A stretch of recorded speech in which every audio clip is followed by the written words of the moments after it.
Hello and welcome back to the TechBits YouTube channel. In this video, we're going to be talking and reviewing about the Data Engineering with DBT book from PAC-T. Now, before we get started, let's first touch base on these two concepts, data engineering and also data ops. And I'll explain further down why I'm mentioning these before. Data engineering is a crucial discipline within the realm of data management that involves the design, construction, and maintenance of data pipelines and infrastructure. Data engineers are responsible for collecting, storing, and processing data from various sources, ensuring that it is readily available, clean, and well-structured for use by data scientists. They play a pivotal role in transforming raw data into actionable insights, making data engineering a fundamental part of any data-driven organization. With this concept in mind, now let's talk about data ops. Data ops, on the other hand, is an emerging set of practices that aims to improve the agility, quality, and efficiency of data processing. Now, with these two in mind, talk a little bit about how they both are related. Data engineering and data ops are intrinsically related because they both address the challenges of managing data at scale. And this is the biggest key of these. Data engineers are responsible for building and maintaining the data infrastructure and pipelines that data ops practices rely upon. Okay, now that we have cleared these two concepts and how they relate, we can start talking more about this book. Great title.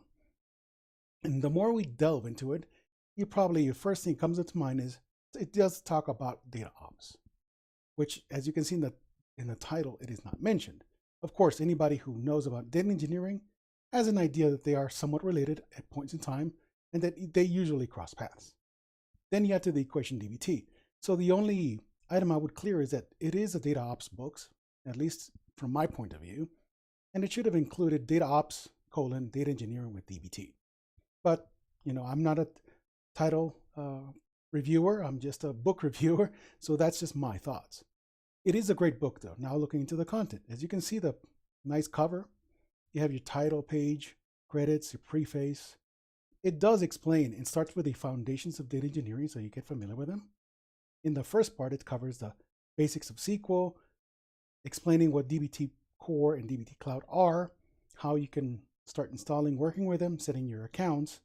Then it delves into data modeling for data engineering, which is also a key aspect of it. It moves into analytics of engineering and transforming data with DBT. The second part delves into, as you can see here, all these other chapters: writing maintainable code, dimensional data, so slowly changing dimensions, reliability of your data, agile development, and team collaboration. It goes much, much deeper in these. That's why if I expand them, you can see that it goes furthermore into each one of these topics. Great, well redacted, well explained, and expanded. Then it moves into the last one, in the last part of 3, the deployment, execution, and documentation, as you can see here, of your automations, moving beyond your basics, enhancing your software quality and patterns for frequent uses. It is a great book, and definitely, as I mentioned before, it's data engineering at its best. You integrate that with DBT, and then you end up with a really good framework of data ops itself. Highly recommended. Take a good look at it, leave your comments, and I will see you in the next few videos.